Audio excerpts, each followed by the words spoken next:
All right, I'd like to welcome everybody. This is the 13th annual Susan B. Wilson Civic Education Merit Awards ceremony. This event is usually held in the beautiful governor's reception room in the State House, and clearly this is not the State House. A Zoom ceremony is a first for this event, so welcome to my study. As well as other studies, living rooms, and offices of everyone who will be participating today. If you haven't already muted your mic, I do hear some background noise, so I don't know what that is. Please keep your mic muted for the entire ceremony. If you are part of the program, please unmute your mic when you're introduced. We hope it works, and we also hope that after each award is presented, that the winners make some remarks, which is ordinarily what happens. Also, ordinarily, there's applause for the keynote speaker and the winners. So at the end of the ceremony today, I'd like everybody to unmute their mics for a group applause for all of them. The League believes that the education of every child should include civics education, and that an educated electorate is the cornerstone of our democracy. We believe it is crucial for students to know the history of our country, the fundamentals of government at each level, and the responsibilities of an educated citizenship and citizen, which of course includes voting and civic engagement. As we live in a representative form of democracy, for our democracy to work, all citizens must have an equal opportunity to vote. As you all know, initially, the US Constitution did not guarantee every citizen the right to vote. In fact, some people weren't even considered citizens. Women, African Americans, Native Americans, and some other groups could not vote because they were not considered citizens. I cannot ignore telling you that this year, 2020, is the 100th anniversary of the founding of the League of Women Voters. And it is also on August 18th, the 100th anniversary of the women's right to vote. To encourage teachers engaged in this endeavor, this important endeavor of teaching our youth, and to honor exceptional teaching, the League of Women Voters South County sponsors these Susan B. Wilson Awards.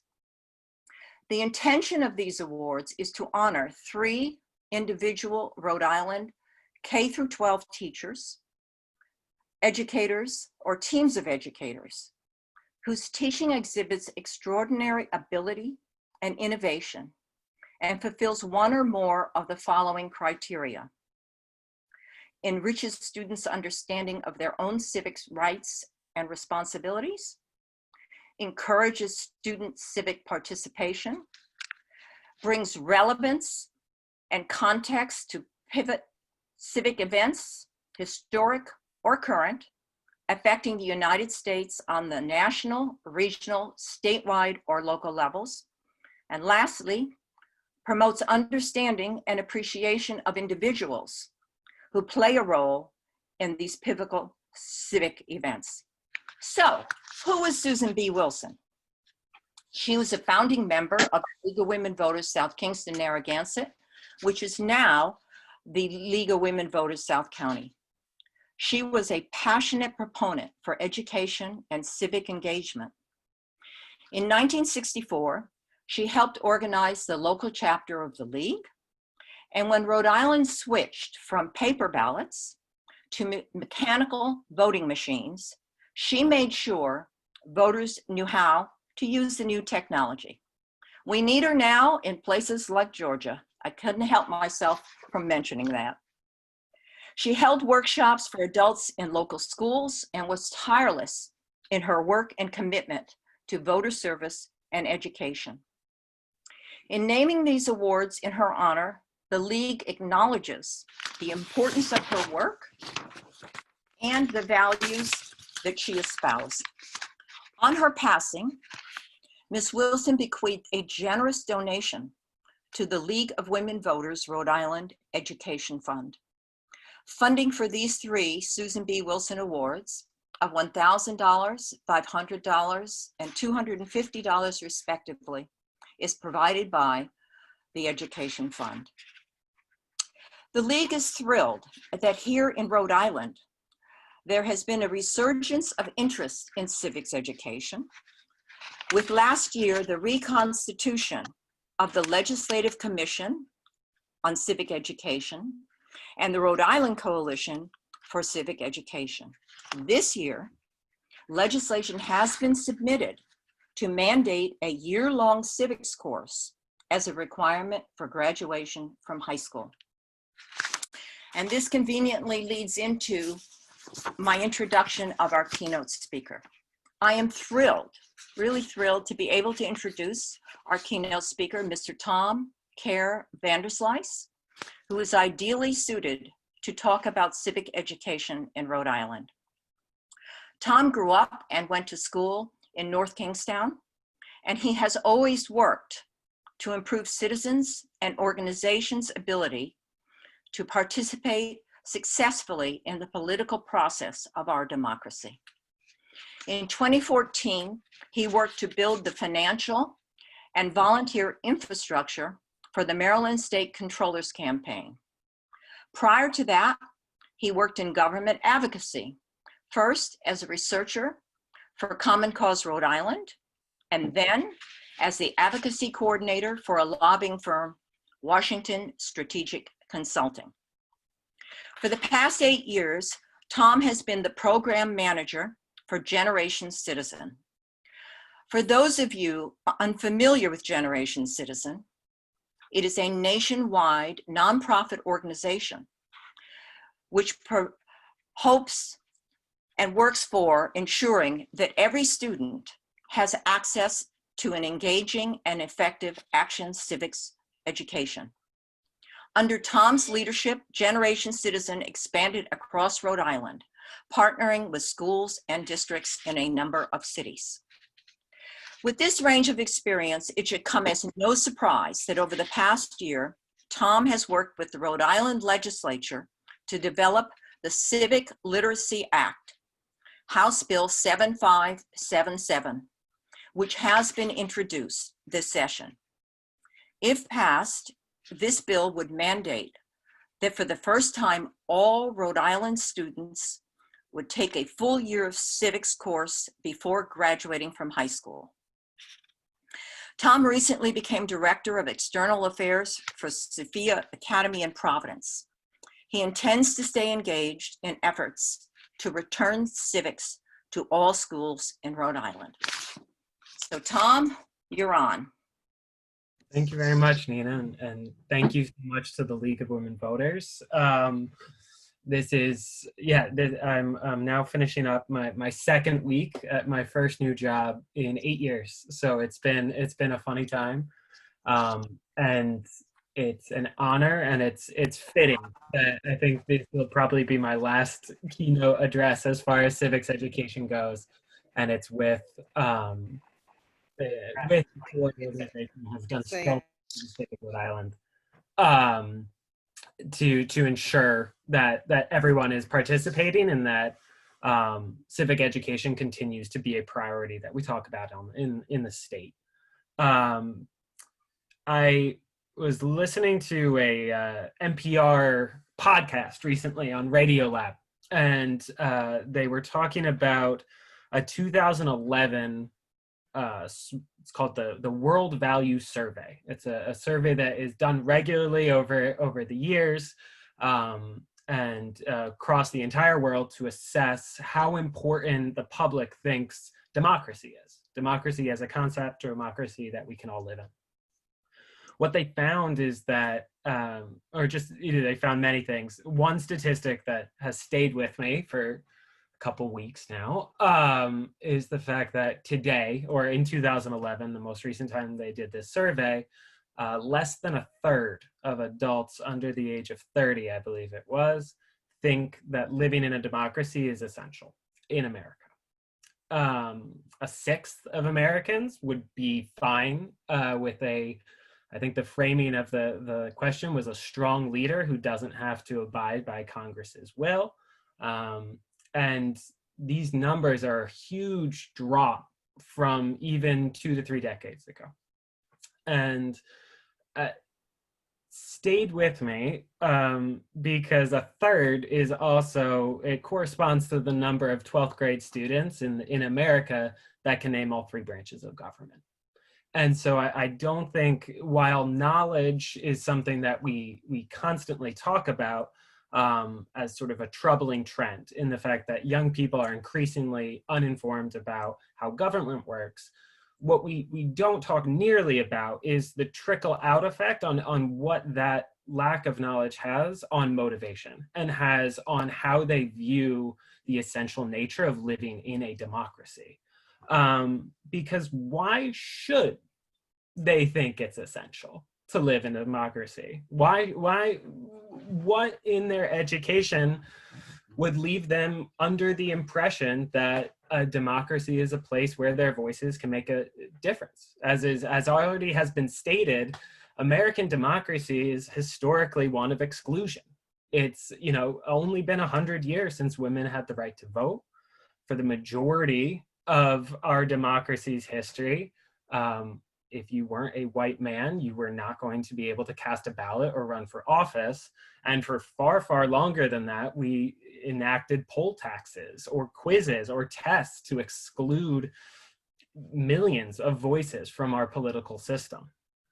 And then, ironically, just as sort of our policy was catching up and we were passing the Civil Rights Act and the Voting Rights Act, we started to phase civic education out of public schools.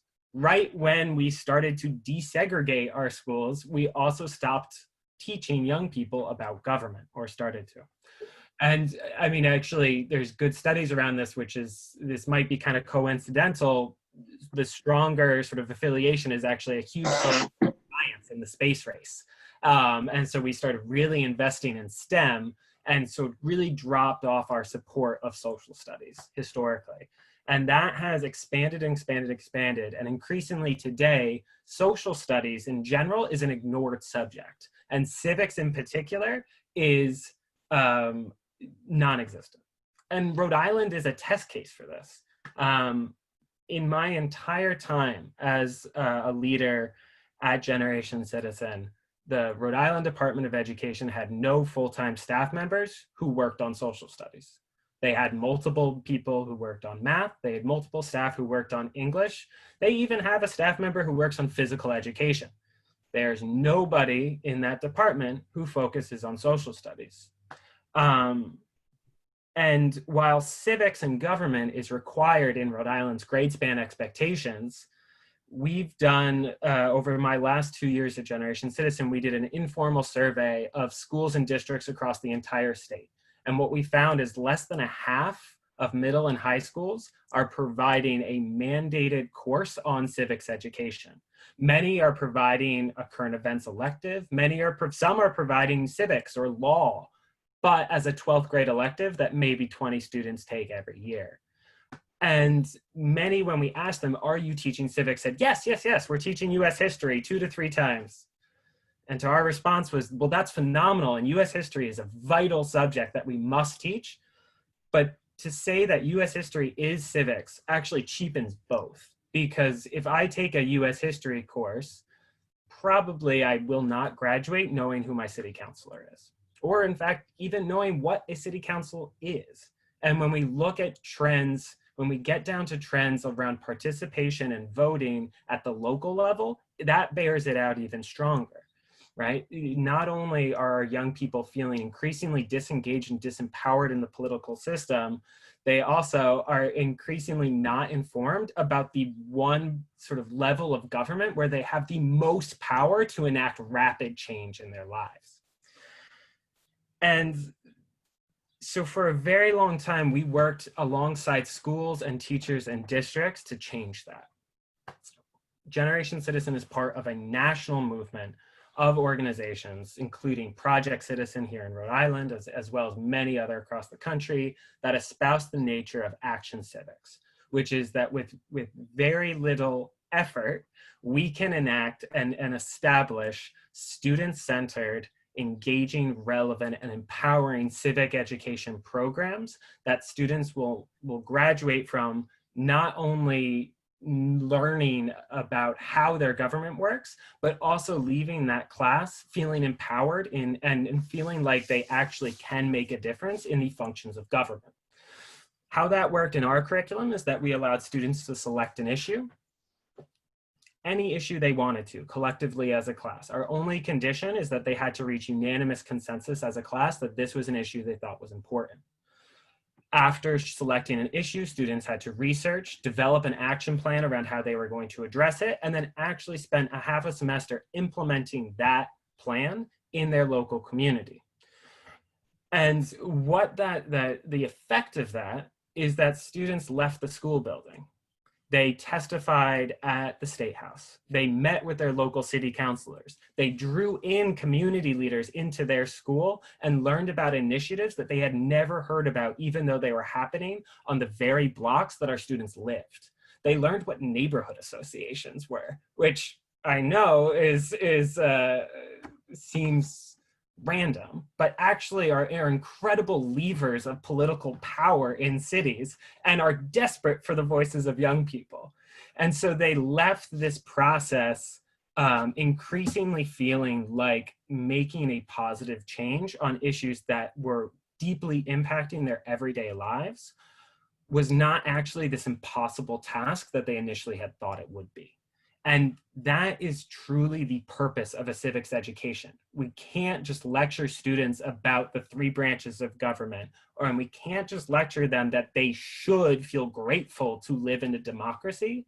We need to actually show them why. We need to allow young people to discover and be given the space to discover why they want to live in a democracy. And that is the sort of thrust of why we are working to return civics to every single school in Rhode Island. Increasingly, we've outsourced this work to parents. It's up to parents or families to talk to young people about voting or to take them into the polls. And that is a phenomenal strategy, but it only works if your parents are voting. And so really what it does is it creates a systemic cycle of disempowerment where if your parents do not vote, you are less likely, and so on and so forth. And so while this concept and while a lot of the things that I talk about are a little bit depressing, they actually give me a huge amount of hope because there's such an easy fix for this. We can bring civics back to the classroom. Nina mentioned the bill that we worked on. The bill is simple. It simply says that civics has to be a mandated course, 8th through 12th grade, that all students must take. When it received a committee hearing, somebody from the Rhode Island Department of Education testified in support of the bill. And what they said was, well, we really don't think this will impact many school districts. And I laughed because I'm looking down at my survey that shows that half of school districts are going to have to implement these courses.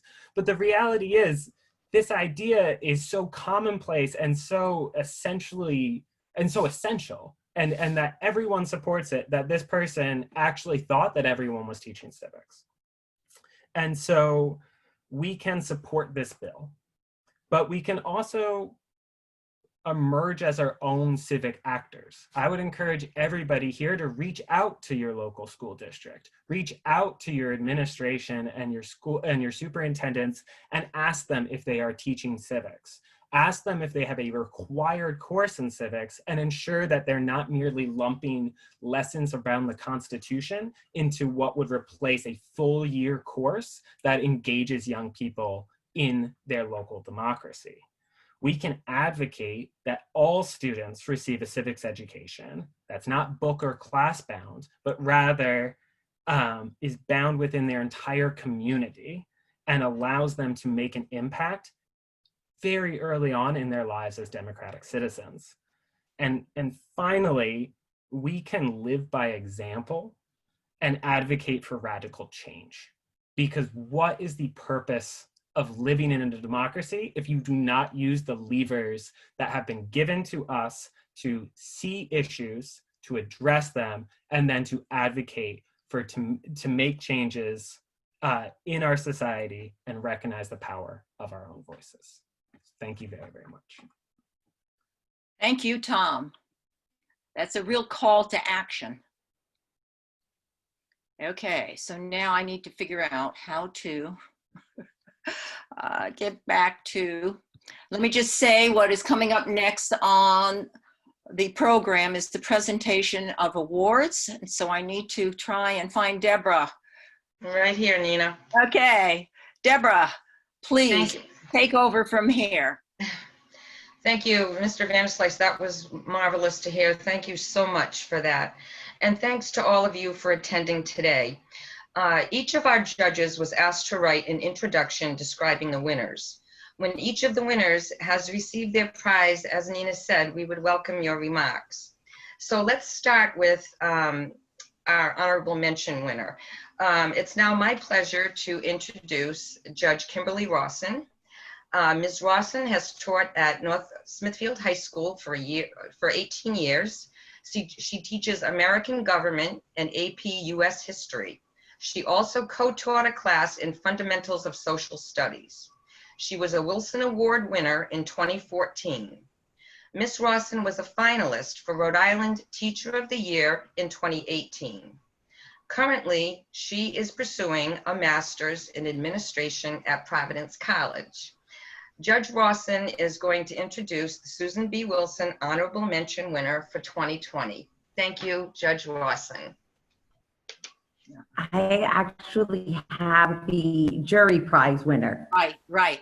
So let's backtrack. I'm sorry. No problem. Let's backtrack a minute. Deborah, can you that's right. Yeah. Nancy Burrows, please.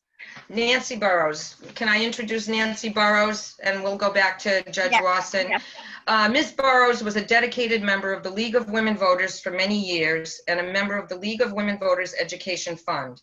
Her primary interest was in voter education. She was the primary architect in the formatting of the candidate forums conducted at the town halls of South Kingstown and Narragansett. Judge Burrows will introduce the Susan B. Wilson Award for Honorable Mention for 2020. Thank you, Ms. Burrows. Okay, I assume you can hear me? Yep. We can hear you. All right. I am very pleased to present a Susan B. Wilson Civic Education Merit Award to Chris Stanley and Mike Kalenda of Pontiganset High School in North Scituate for the project that brought the Vietnam Memorial Moving Wall to Rhode Island. For over a decade, Mike Kalenda has used the perspective of veterans to enrich his students' understanding of their civic rights and responsibilities through the Wreaths Across America project, for which he and Jonathan Rollins won a Civic Education Merit Award in 2008. The hosting of the Moving Wall went well beyond these previous efforts, with a deep dive into the history of the Vietnam War with all its social and political ramifications. What particularly impressed me was the amount of outreach and participation beyond the local district and the students' use of oral histories and a video to document what they were learning. The impact of the project spread to all of Rhode Island and even neighboring states, and through the audio and video records, that impact will continue spreading beyond the students who participated in the project and beyond the year the project was completed. Congratulations for inspiring your students to bring civic education alive and to share their insights with the wider community. Thank you. All right, so Mr. Kalenda and Mr. Stanley, if you would like to say something, we would love to hear it. Oh, well, thank you. We certainly appreciate it. Obviously, the kids are the center of what we do, but we've talked about civics and the right to vote. And I think Mike and I and the school district have always thought that the people who protect that right the men and women in the armed services are really due a deep debt of gratitude. And Mike started Wreaths Across America long ago, and the moving wall is an extension of that, welcoming those people into the community, supporting them, showing them recognition. And we're at a time where most kids don't even know about the Vietnam War and the tribulations that took place. So this was a great opportunity to do that. It was also a tip of the hat to the individuals who basically raised me. They were all men who came back from the Vietnam War. They were your basketball coach. They were your fire chief. And those individuals, they weren't bitter. They just came back and did public service. And Mike and I both are part of that venue. We've served our communities. We've served in public service roles. So it's just a larger extent, I think, of ourselves. But it was a great project. It was a great opportunity. And a lot of sacrifice to our families. My wife, my daughter, they lived without me for a couple of days. Mike is the same thing. And I'll let him talk. Again, he's having some issues, but he'll be able to talk on the speakerphone here. And of course, the principal, Renee Palazzo, and Dr. Michael Barnes, when I came to them with the crazy idea, they supported it and saw the value. So it's really an award that encompasses the entire school, particularly the high school, not just one individual or two individuals that made it happen. Mike, I'll turn it over to you. Just wanted to echo Chris's sentiments. Thank you to the committee for the award. But the most important thing I can say is that it's a community effort. The towns of Foster and Gloucester, administration, our superintendent, our principal, they've all joined forces to make it successful.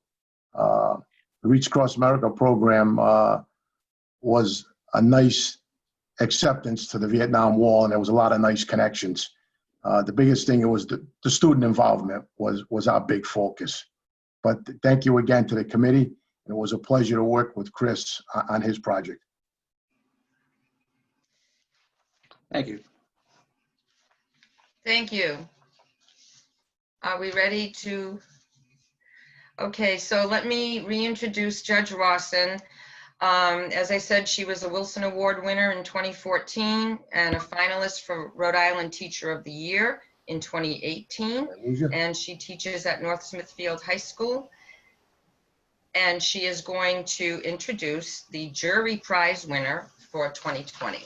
Thank you, Ms. Rawson. Thank you. It is my pleasure to introduce this year's recipient of the Susan B. Wilson Jury Prize, Miss Melanie Simas. Did I say it right? No. Simas. Simas. Want to make sure. Miss Simas uses civic education as a tool to empower and inspire her students. Adopting the Generation Citizen program in her classroom, Ms. Simas has motivated students to actively engage in conversations about improving their school community and society as a whole. Her classes have been recognized for their accomplishments at the state level Civics Day run by Generation Citizen, earning the Grassroots Change Award in 2017, the Systemic Impact Award in 2018, and most recently, the top prize of High School Changemaker in 2019. Her students undertook the complex issue of the school funding formula and advocated for greater support for schools just like Central Falls.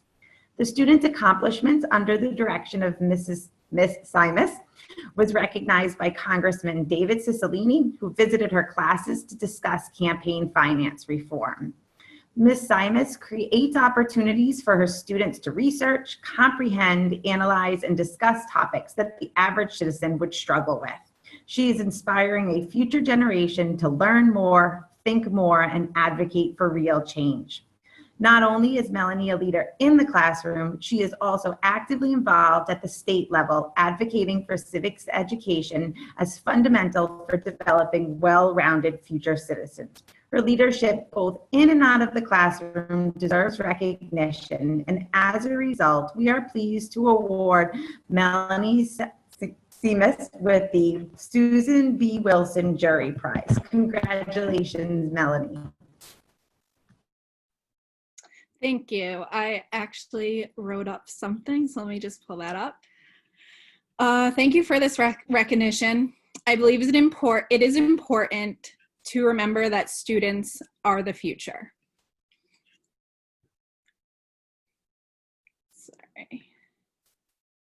Sorry, I lost my place. Okay. Civics classes are so important because we can teach students how to become active members of society to make change for a better future. Students and young people are often the ones who have sparked change through civic activism in this country and fighting for inclusion in this country where so many were left out by our founders. The Greensboro sit-ins, Vietnam War protests, and the current Black Lives Matter movement were all brought forth by young people. I share this award with my students because of their hard work in fighting for equitable school funding. Their voice needs to be heard to combat inequalities in this country and in education. Your education funding should not be based on your zip code.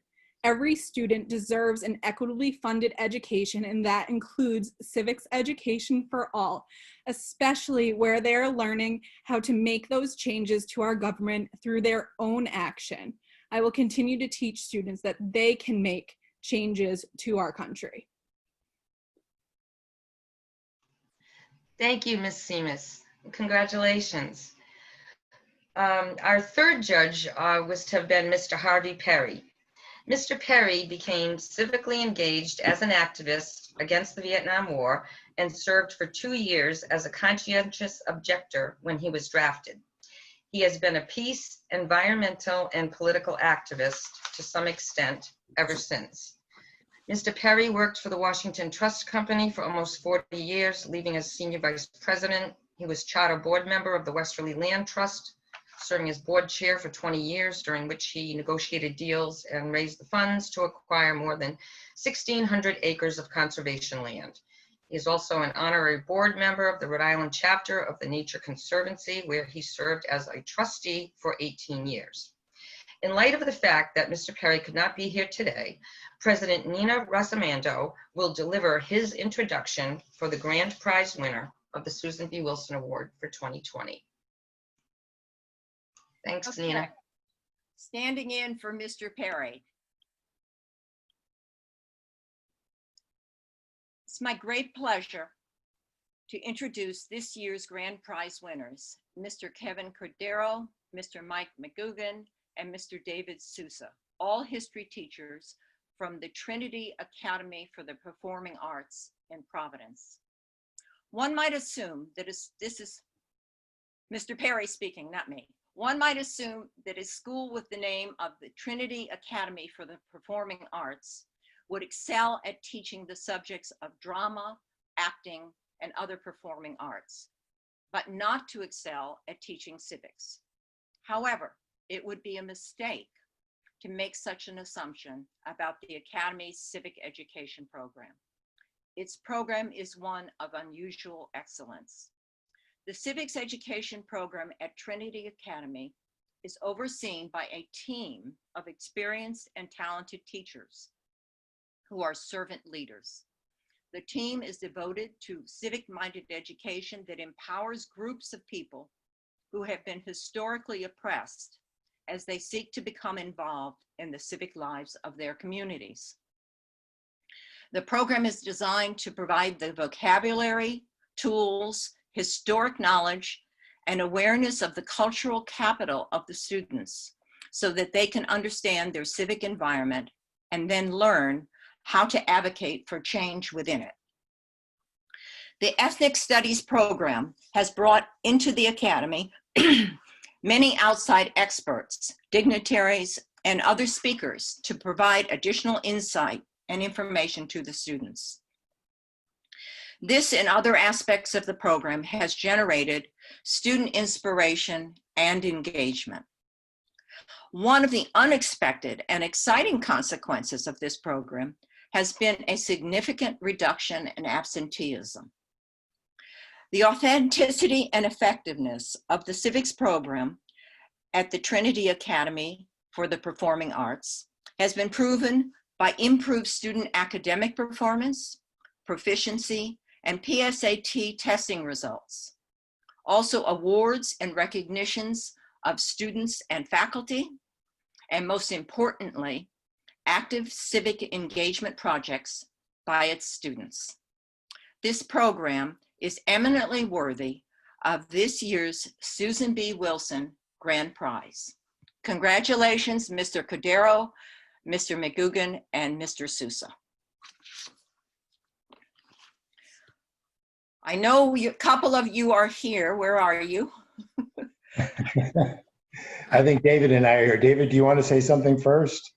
Yeah, I can try and, I don't know what to say. It's very rare that I'm at a loss for words, but listening to the introduction and listening to what all the others said, yeah, what you said is very true. Most people who hear the name of the school for the performing arts think that that our main focus is on dance and theater and film, and you're right in that case. We do excel in those areas. Our kids are incredible artists, but academics is also a major focus of our school.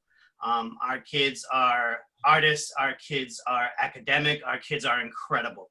And civics is one of those areas that we have put a lot of focus into, because not just the HP department of Mike and Kevin and myself, along with Kaylin and Matt, who are also history teachers in our school, but our entire administration is behind us, teaching civics to our students of color, who we strongly believe have a voice and must have a voice to make change in this world. And with what's going on in the past couple of weeks, I think it's incredibly obvious that these are the kids who are going to stand up and demand a change and cause a change in this world, and that what we are teaching them is that they need to, and how to do it, and how to do it effectively. And Mike and Kevin and Matt and Kaylin and myself are bringing outsiders in, from Roger Williams Law School to working with the Secretary of State to a whole host of others that we've brought into our school to work with our kids, to educate them and to teach them and to register them to vote and to teach them how to vote and what that means. And we've worked so hard to teach our kids and get them involved and do a lot of the other things that so many of the other winners today have said. And I'm just, it's so moving to hear how important everyone thinks important civics education is, and how important social studies is, and how important history is. And it's just, it's so great to hear everything. And I want to thank you on behalf of the HP department and on behalf of Trinity Academy. Thank you so much for this award. Mike? Okay, well, that's a hard act to follow. First of all, thank you very much to the League of Women Voters for this amazing recognition. We are truly honored by it, and feel, I don't know, energized to keep moving in this direction and to keep emphasizing what's important. I think for me, the value of working at Trinity Academy for the Performing Arts and working with our team of David and Sousa and Matt Lim and Kaylin Almeida is that because we're a performance-based school, I think some of the beauty of our work is helping our kids, our students, understand that there are multiple entry points into civic discourse. One of those entry points can be through theater, can be through music or performance or film. We've had some amazingly successful film projects that engage politicians and engage students in civic discourse. And the fact that Trinity is able to offer those entry points, those very different entry points, into civic discourse has been a remarkably rewarding experience for me as an educator. I think the sort of the verification of that is when my students come to me in the midst of all this and say, Mr. Mike, I got my parents to register to vote. Mr. Mike, we're going to get our whole family out there to vote because we believe it's important that our families stand up and have agency and become tools of change. And for me as an educator, that's a powerful experience to hear kids taking what they're learning at school and learning about voice and taking that voice and bringing it home to the family as well is just a very powerful experience for me. And I'm really grateful that TAPA makes it possible for that to happen. And I'm really grateful that TAPA as a school is firmly committed to the idea and the principle of justice and fairness and equity, and is dedicated to fighting oppression wherever it's found, whether it be on the local community level, within our own building, or nationally or at the state level. We look for it, we talk about it, and we try to show our students where that agency is. They have it. We just want to give them the tools to be able to exercise it in thoughtful and meaningful ways. So thank you for that very much. I appreciate it. Okay, I guess back to me. I must say, all of the awardees this year are impressive, and all of you are just perfect for the chaotic moment we are living through right now. It also affirms, at least for me, that the League of Women Voters as an organization is absolutely on the right track. And it's wonderful to be part of an organization that can recognize others who also understand the importance of educating the younger people, the next generation who's going to take over from us, hopefully with some of the ideals that the League has embodied for years, which has to do with voting for everybody, social justice, and so on. So congratulations to all of you. I'd like to thank all the participants, your colleagues and family in the audience, our three judges, Mr. Perry, Ms. Burrows, and Ms. Rawson. And I especially like to thank the Wilson Committee Chair, Ms. Deborah Howson. I'm again wanting to thank the League of Women Voters Educational Fund for their financial support for this event and for the awards. The winners, I hope, have received their certificates in the mail. I see a smile, so yes. And I want you to know the prize checks are also in the mail. Okay, they are coming. One last thing. If the winners are interested, we would like to publicly acknowledge you at next year's, the 2021 ceremony. So you will be notified of that. And if you'd like to come and just stand up and bathe in the warm applause, we would love to have you. This concludes the 2020 ceremony. Please, everybody, unmute your mics, and we're going to try to give the keynote speaker and the winners a warm round of applause. So unmute your mic. And okay. Thank you again. And hopefully next year we will be back in the governor's reception room. Thank you. Nina. Thank you All the judges. Very much. Bye. Well done. very much. Bye. Thank you, Deborah. Thank you. Thanks to everybody. Hi there. Kim, that must have scared you to death when I announced you wrong. I'm sorry about that. Well, thanks to everybody, to the judges for all your hard work. Hi, Bye-bye. Liz.